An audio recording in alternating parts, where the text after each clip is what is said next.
गांव चौकपुर के चारों ओर बसा घना जंगल हमेशा से रहस्य में रहा है।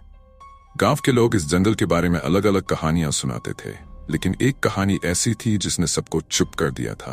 वो थी मायाजाल की कहानी। ये कहानी एक ऐसी जगह की थी जहां लोग जाकर लौटकर कभी नहीं आते थे, और जो लौटते थे वे फिर कभी सामान्य नहीं रह पाते थे।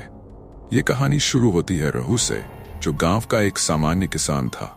रहू मेहनती और ईमानदार आदमी था, लेकिन उसकी जिंदगी में एक खालीपन था। उसकी पत्नी सीमा कुछ महीने पहले एक रहस्यमयी बीमारी से मर गई थी, और उसका बेटा अमन अक्सर बीमार रहता था। रहू का मानना था कि उसकी बीमारियों का कारण कोई बुरी शक्ति है जिसने उनके परिवार को अपने जाल में फंसा लिया है। गांव के बड़े बुजुर्गों ने रघु को सलाह दी थी कि जंगल के दक्षिणी हिस्से में कभी न जाए, क्योंकि वहां मायाजाल फैला हुआ है। लेकिन रघु के पास अब खोने के लिए कुछ भी नहीं बचा था। उसके बेटे की हालत दिन ब दिन बिगड़ती जा रही थी और किसी डॉक्टर की दवा काम नहीं कर रही थी। एक दिन रघु ने ठान लिया कि वह इस रहस्य को सुलझाने के लिए मायाजाल में जाएगा, ताकि अपने बेटे को बचा सके। रात का समय था, चांद बादलों के पीछे छिपा हुआ था और हवा में अजीब सी ठंडक थी। रघु अपने कंधे पर एक छोटा सा झोला लटकाए जंगल की ओर चल पड़ा।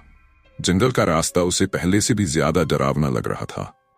पेड़ ऐसे झुके हुए थे जैसे किसी डरावने दृश्य की पृष्ठभूमि तैयार कर रहे हों। जैसे ही रघु ने जंगल के दक्षिणी हिस्से में कदम रखा, उसने महसूस किया कि कुछ अलग है। वहां हवा में भारीपन था, जैसे कि हर चीज में एक अदृश्य शक्ति छिपी हुई हो। अचानक उसे दूर से किसी औरत की हंसी सुनाई दी। रघु ने इधर उधर देखा, लेकिन कोई नजर नहीं आया। वह अब और भी सतर्क हो गया था। जंगल के भीतर कुछ और कदम चलते ही उसे सामने एक घना कोहरा दिखाई दिया। उस कोहरे के बीच उसे एक पुरानी हवेली की धुंधली परछाई नजर आई। गांव में उसने उस हवेली के बारे में सुना था। यह हवेली कभी बहुत समृद्ध परिवार की थी, लेकिन अब यह वीरान और भूतिया मानी जाती थी। रघु ने अपने डर को नजरअंदाज किया और हवेली के करीब गया। हवेली के दरवाजे पर पहुंचते ही दरवाजा अपने आप चमराते हुए खुल गया। अंदर का नजारा अजीब था। दीवारें टूट चुकी थीं, फर्श पर धूल और बर्डियों के जाले फैले हुए थे, लेकिन फिर भी हवेली के भीतर एक विचित्र सजीवता थी, जैसे कोई इसे देख रहा हो। जैसे ही रघु ने भीतर कदम रखा, उसे लगा कि वह कहीं और पहुंच गया है। हवेली के अंदर का माहौल अचानक बदल गया। वहां अब अंधेरा नहीं था, बल्कि हर ओर सुनहरी रोशनी फैल रही थी। दीवारों पर कीमती चित्र लगे हुए थे और फर्श पर लाल रंग का कालीन बिछा हुआ था। रघु को अपनी आंखों पर यकीन नहीं हुआ। क्या वह किसी और दुनिया में पहुंच गया था? हवेली के अंदर एक बड़ी मेज पर खाने पीने की चीजें सजाई गई थीं। रघु को अचानक भूख महसूस होने लगी। वह मेज के पास गया और खाने की तरफ हाथ बढ़ाया, लेकिन तभी उसे पीछे से किसी की आहट सुनाई दी। वह मुड़ा तो देखा कि सामने एक सुंदर आकर्षक औरत खड़ी थी। उसकी आंखों में एक अजीब सी चमक थी और उसका चेहरा अजीब तरह से शांत था। तुम यहाँ क्यों आए हो? उस औरत ने धीरे से पूछा। मैं अपने बेटे की जान बचाने के लिए आया हूं, रघु ने झिझकते हुए कहा।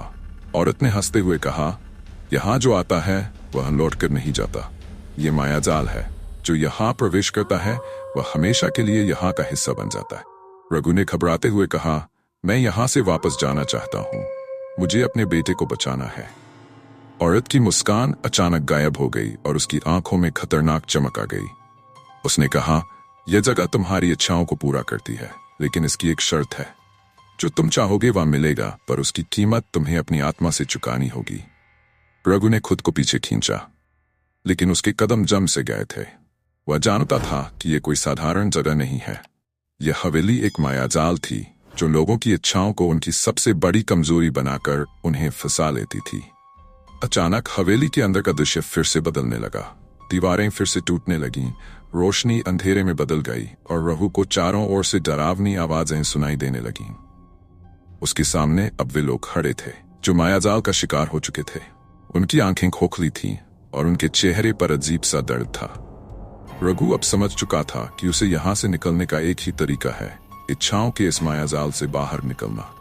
उसने अपनी सारी इच्छाओं और लालच को छोड़ने का फैसला किया। मैं कुछ नहीं चाहता, रघु ने जोर से कहा। मुझे बस यहां से निकलने दो। जैसे ही उसने ये कहा, हवेली की दीवारें और फर्श फिर से हिलने लगे। चारों ओर कोहरा गहरा हो गया और हवेली धीरे धीरे गायब होने लगी। रघु को ऐसा महसूस हुआ जैसे वह किसी गहरे सपने से बाहर आ रहा हो। जब उसने अपनी आंखें खोली तो वह जंगल के किनारे खड़ा था और सुबह की पहली किरणें उसकी आंखों पर पड़ रही थीं। वह जीवित था, लेकिन उसके भीतर कुछ बदल चुका था। वह गांव वापस लौटा, लेकिन वह रघु अब पहले जैसा नहीं था। उसने अपने बेटे को बचा लिया, लेकिन उसकी आंखों में अब एक अलग सी चमक थी, जैसे उसने कुछ खो दिया हो। गांव वाले कहते हैं कि रघु उस दिन मायाजाल से वापस लौट आया, लेकिन उसकी आत्मा हमेशा के लिए वहां रह गई थी। कहते हैं कि मायाजाल आज भी उस जंगल में फैला हुआ है, और जो लोग अपनी इच्छाओं में खो जाते हैं वे कभी वापस नहीं लौटते।